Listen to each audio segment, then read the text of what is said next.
Game show, game one, Evan Marinofsky, Conor Ryan, you know us. Tough one for the Bruins, 5-1 loss. Not the greatest start to the series, especially after what looked like a pretty promising, at least first 10 or so minutes of the first period. Connor, what was your initial reaction to this?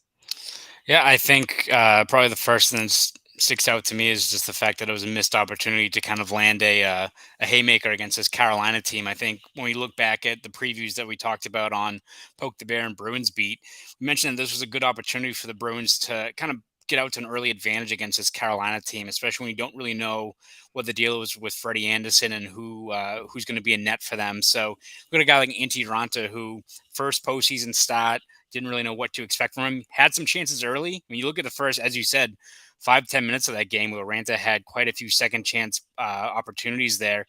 Figured it was you stick to the script, you keep on getting shots on net, you're gonna have some chances, but didn't end up working out for this team. So you look back on this again. Don't want to get too far ahead of ourselves, but when you look back, this is a game that the Bruins. You hope they don't kick themselves for that they weren't able to kind of get that early opportunity against a team that's still trying to find some traction in net. I mean, Jake DeBrusk could have had 3 goals in the first period. That was what was wild, was he had that chance with Brendan Smith where he took it off the goal line. He had a puck bounce off him. I mean, there were chances early, and I think it's come down to this with this Bruins team. We saw it against Pittsburgh a few weeks ago when there's so many chances, but there's not any conversion on those chances. And I think when it gets really concerning is it wasn't Freddie Anderson in net. And as you said, we mentioned this on Bruins Beat and Poke the Bear, like, you got a chance here with Antti Ranta in net to maybe get a head start on this series a bit and to have 40 shots and get one goal, and the one goal to be kind of that fluttery, fluky one from Taylor Hall, who we'll get to in a bit, is not great. Is not great. And I think one of the places where the offense really does not look good is the power play. And you saw it on full display tonight. Was not only is that Carolina PK terrific. I mean, that Carolina PK is ridiculous. They stack the blue line. They play. Ty Anderson said they play like they have 6 guys on the ice. But that Bruins power play did itself no favors with just doing the same thing over and over. Yeah, absolutely. I said, as you said, Carolina's PK is legit. It's the top ranked unit for a reason. But especially look at that third period power play the Bruins had there. Wasn't like Carolina was doing really much of anything, right? They were stacking the blue line, and Boston was just being stubborn with it. And that's kind of a trend you've seen with this Bruins power play this year, especially when they've been kind of falling into a slump. You know, Cassidy's talked about it many times that it's just being stubborn with it, not switching things up. I mean, in that situation, they were Carolina's not giving much at the blue line. Dump the puck in and go to work, right? Yeah. It's not you have the personnel. You have guys with speed like Taylor Hall on that line. You've got guys who have scored in this league for a long, long time.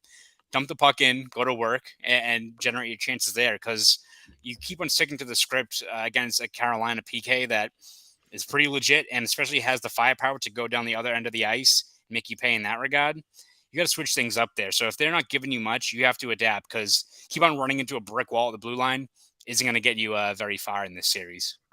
Yeah, I mean, your best bet, again, as you said, dump it in and chase it in the corner. Again, it's not easy against Jacob Slavin and guys like that, but it's still a better chance than just maneuvering through, going off to the side, and then looking to do something off the high half wall. So, again, would you now? It's funny. One thing I want to get to is Matt Grzelcyk, who had a tough night alongside Brandon Carlo.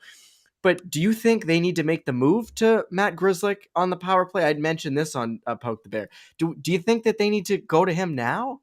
I mean, I don't think they have to make that switch now. If it continues to struggle a little bit, maybe that's something that you switch up further down the series. But I think for them, it's not really about personnel that's the issue with the power play right now. It's just strategy and learning to adapt and roll with the punches when a team's not giving you much. So it may not play to the Bruins' strengths in terms of course, they'd like to have clean entries over the blue line, but Carolina's not giving you that. I don't know if personnel really changes that. It's about just dumping the puck in, as we've said, and switching things up. So further down in the series, maybe then you change because again, Carolina's a team that pressure's high, so maybe a guy like Grizzly further down can move that puck and avoid those chances where it's a turnover up high, let's say. But in terms of right now, I think it's just strategy as opposed to personnel.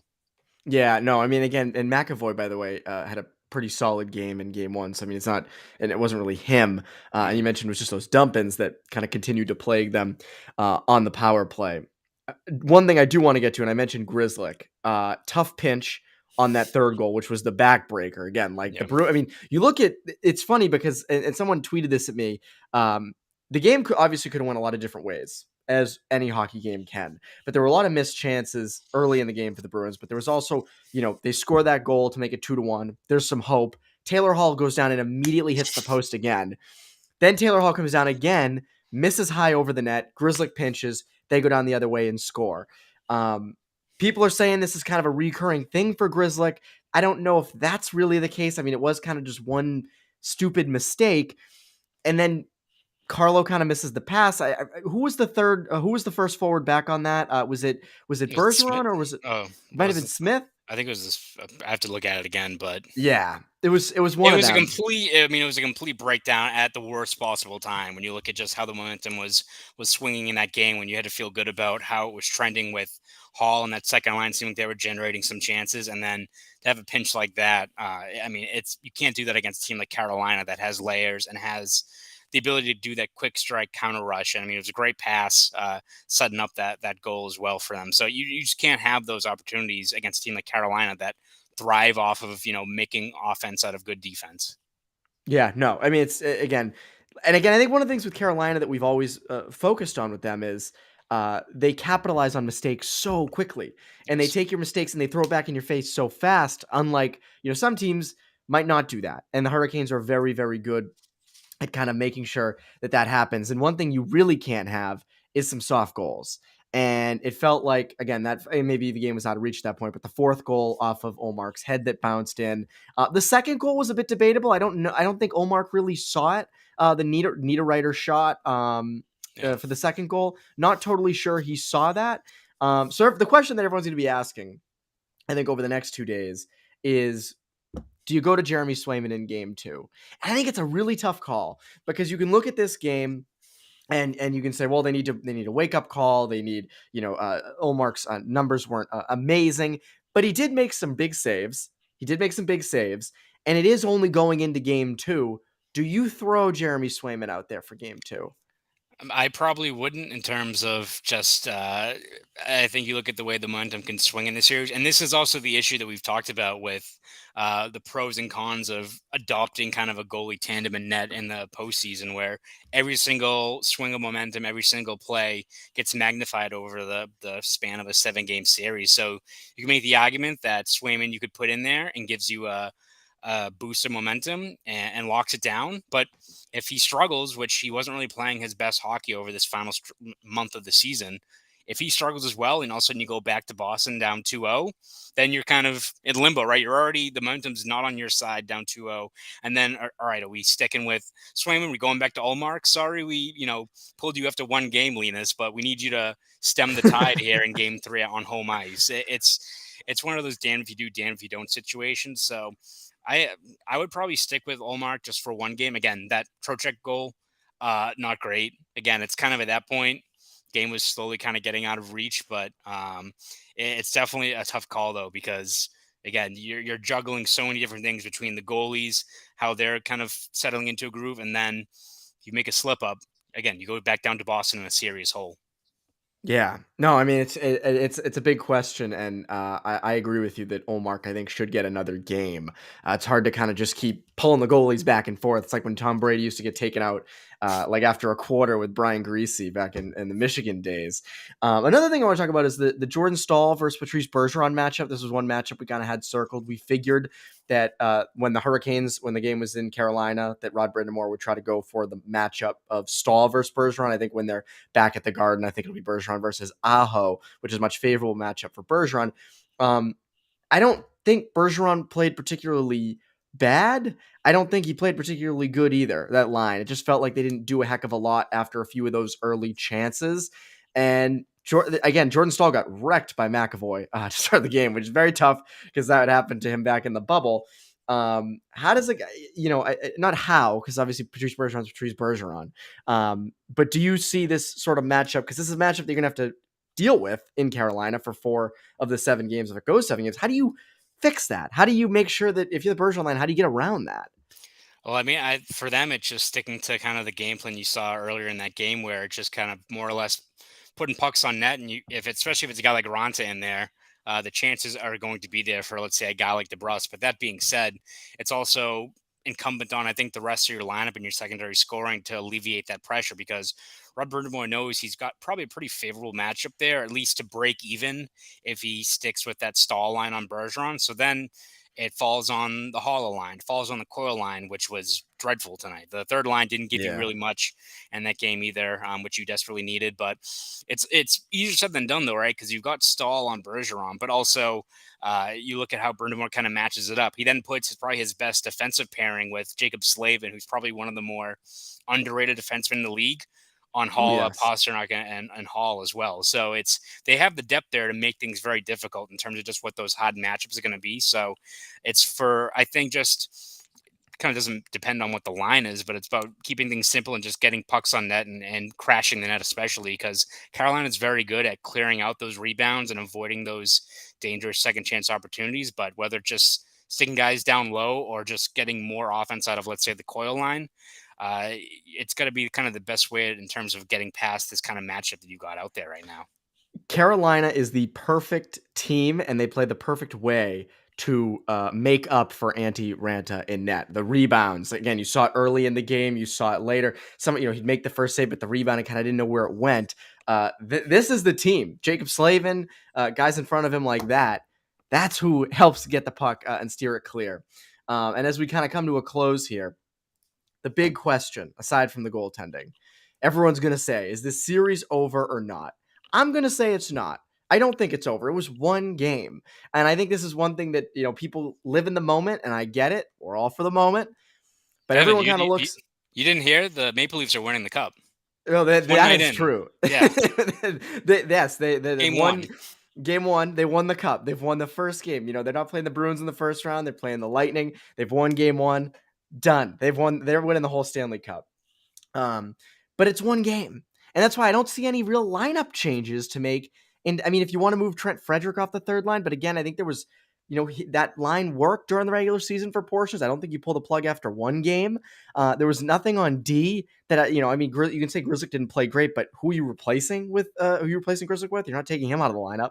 So I don't see any big lineup moves either. So to me, I don't look at this as the series is done. If I see someone say the series is done, I mean, come on.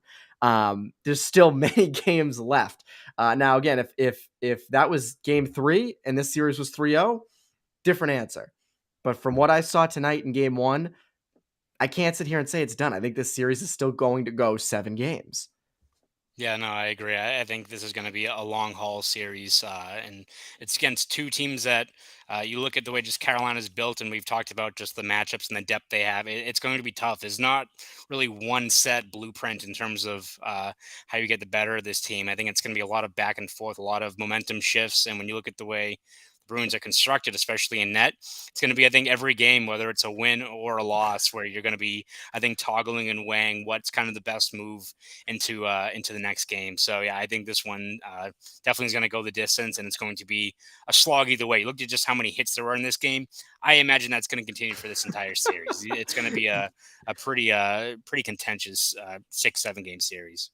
For us who tweet highlights, those hits are Busy. definitely a good thing. Do you Yes. have any change to your prediction? Because you had Bruins in 6, correct? Yeah, I mean, I think at the very least 6 or 7 games. That was, I think, always the expectation going into it. Not ready to shift any of predictions or anything yet. Again, one game in, I don't think you want to run too much with how these series go. What is it, in 2019? I think Bruce Cassidy said their worst game that entire run until probably like Game 7 against the Blues was I think that first game was I Oh. think that first game against Toronto, right? They just were, I think, lifeless in that game on Oh, home that was ice, right? awful. They were So terrible, again, yeah. yeah, again, a lot can change over a 7 game series. Not to put out the pom poms or anything like that, but again, I think it's just important. It's game 1 of the Stanley Cup playoffs. Everyone's very riled up, excited. See how you build off from here. And that's not just the Bruins; it's every series going into this postseason.